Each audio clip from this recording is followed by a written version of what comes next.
Inner thinking men seek aloneness in the forest and far reaches in nature, away from the noises of man's activity. They thus insulate themselves from their own body desires and from all sounds which are not the rhythmic pulsations of nature.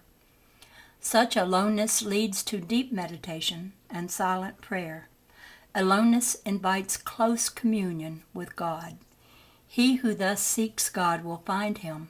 He will know Him by seeing His light with inner vision, hearing His voice coming out of nature's silences and the rhythms of its heartbeat, and feeling the ecstasy of His love nature upon which His universe is based. In such great aloneness of man with God, all that is evil in primate man disappears into its own dark. The great masters could not possibly interpret God's rhythmic language if even the slightest trace of evil touched their thinking. Likewise, no man can listen with his soul to the rhythmic symphonies of the great masters and think evil while so listening. Herein lies the great power of music in conserving and multiplying the Christian spirit among men. Music is the greatest of all the powers used by man to bring about the state of universal brotherhood, which is primarily essential for a Christian civilization. Painting is the next great power for introducing inspiration which leads to inner thinking. These statements are so liable to challenge by the unthinking that it is necessary to recall that painting and music, such as we know them in our day, were unknown until the 12th and 15th centuries respectively. The spiritual nature of either music or painting could not unfold while the memory and love of bloodshed was so strong in the race that the greatest pleasures of its men, women, and children were gladiatorial killings and the rending of humans by lions. Inner spiritual thinking had begun during the Hellenic age and evidenced its effects in the beauty of architecture and sculpture. But by the time Jesus was born, there had been 400 years of decadence in which bloodshed became the greatest pleasure.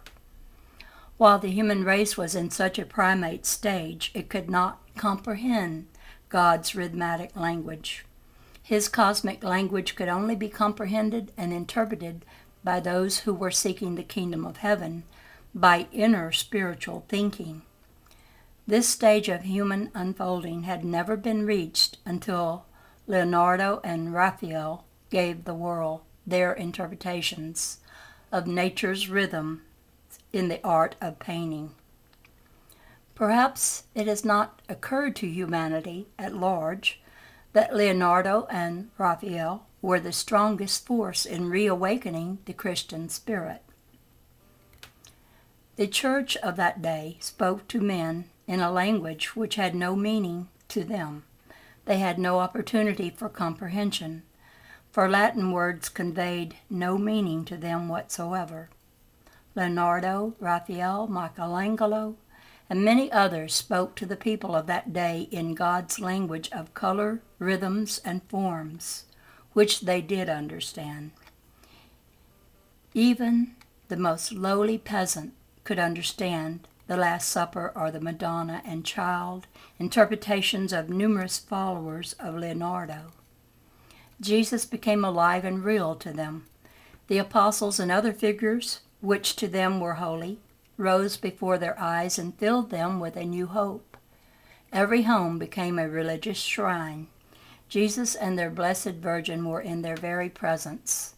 Religious fervor rose to great heights as a reality in those days of seeming hopelessness. Paintings gave reality to their religion. The spirit of man unfolded to some extent, even though religion was more emotional and ritual than worship.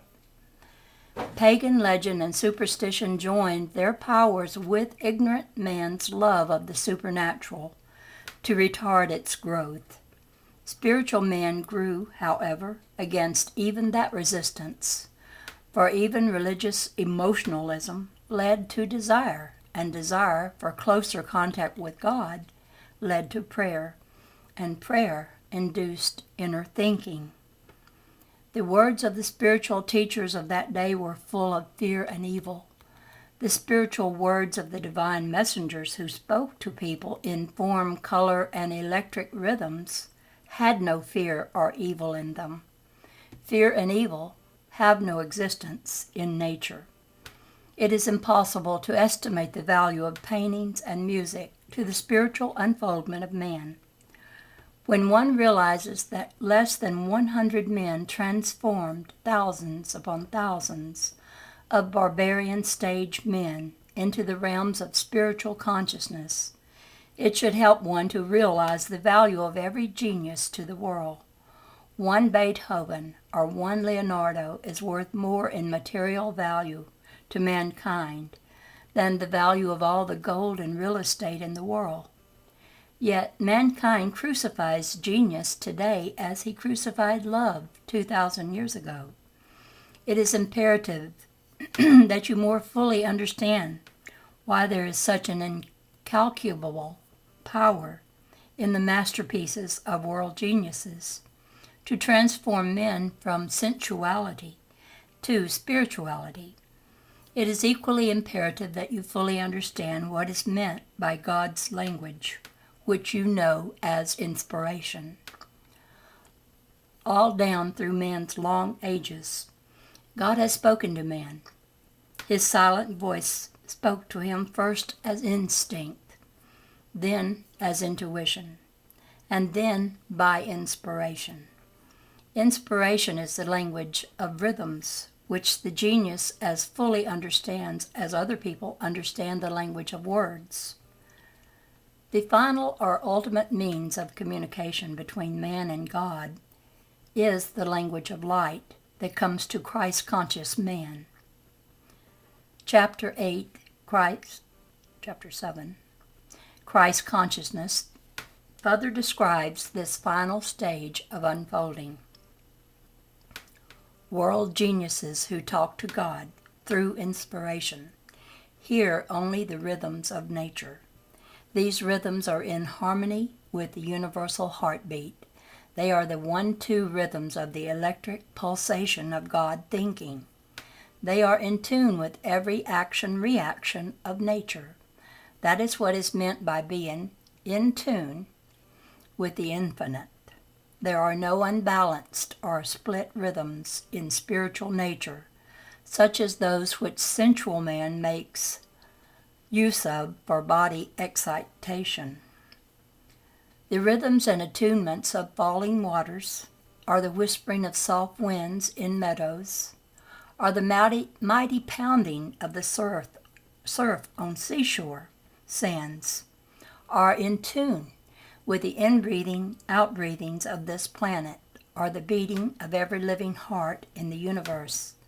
These are the rhythms which the great masters interpret to uplift and inspire to spiritual ecstasy. These rhythms make one forget body because they synchronize with body pulsations. For that reason, they do not cause physical sensation. Outer thinkers desire sensual rhythms which do not synchronize with body pulsations. Excitation can come to bodies only by changing the rhythm and tempo of their heartbeat. The moment the tempo of a heartbeat is slowed down in any musical rhythm, it slows down the heartbeat of the listener. That is why a baby goes to sleep when the mother croons or a soothing lullaby. The power that music has within its rhythms and tempos to affect life is inconceivable. The rhythms and tempos of the great world geniuses uplift the whole world toward its high heavens and cause those whom it can touch to seek the kingdom of heaven, which centers them.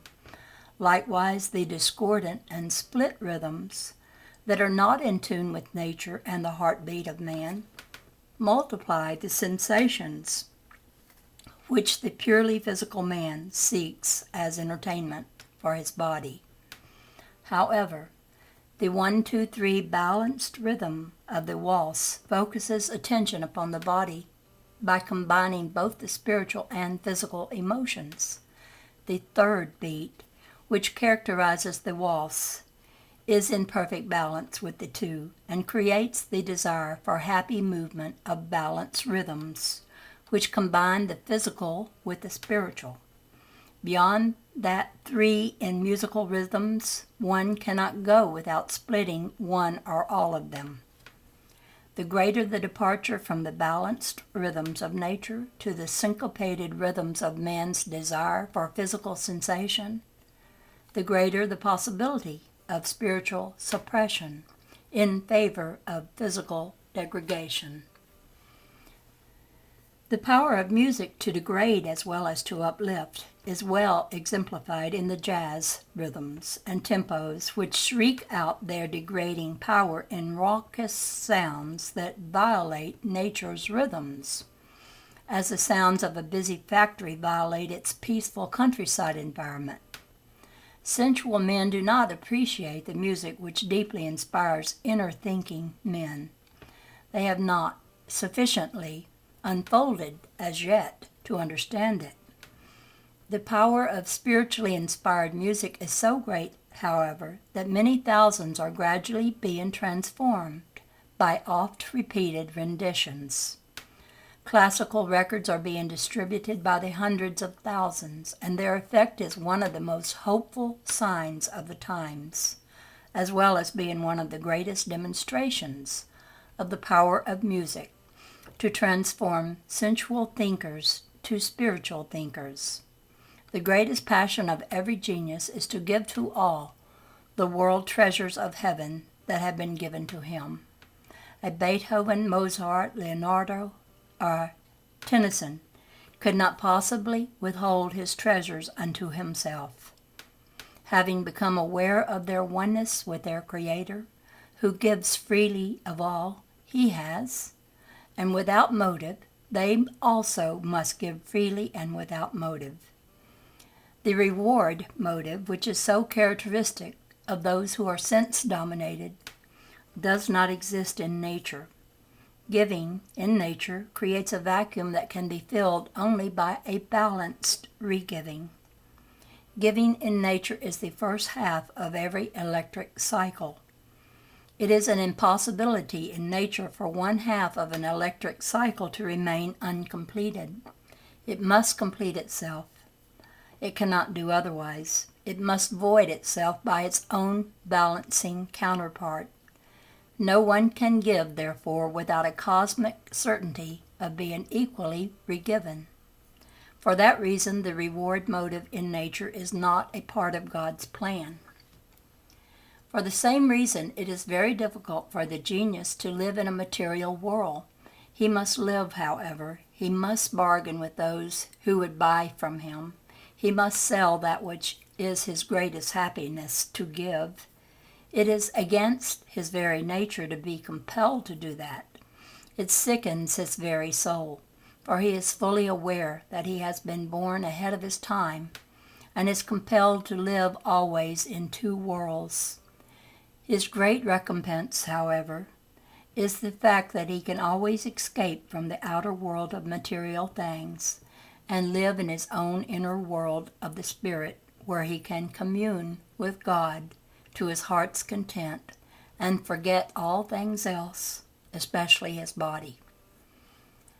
Judged by material standards, the genius is an impractical dreamer, a subnormal who lacks the ability to make money as normal folks do. As children, they are usually low in their marks, for the educational plan of this age stultifies genius by educating the brain instead of unfolding the mind. Thomas Edison was sent home from school with a note from the teacher advising his mother to put him in a school for subnormals. The practice of schools has been to develop a civilization which has learned to remember and repeat instead of unfolding their imaginative faculties by teaching them to think and know.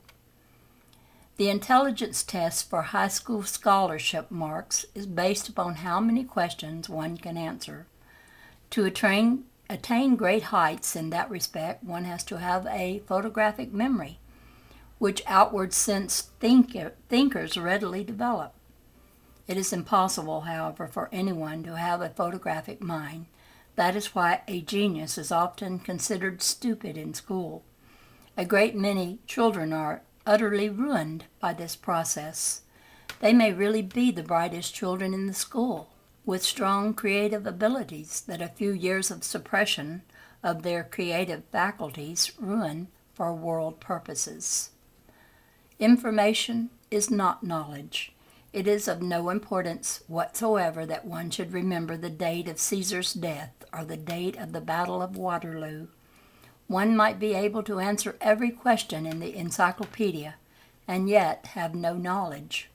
A student who receives a low intelligence rating because he could not remember the name of the river which flowed into the Caspian Sea and the capital of Finland might be consoled by the probability that Shakespeare or Dickens might also not be able to answer those questions.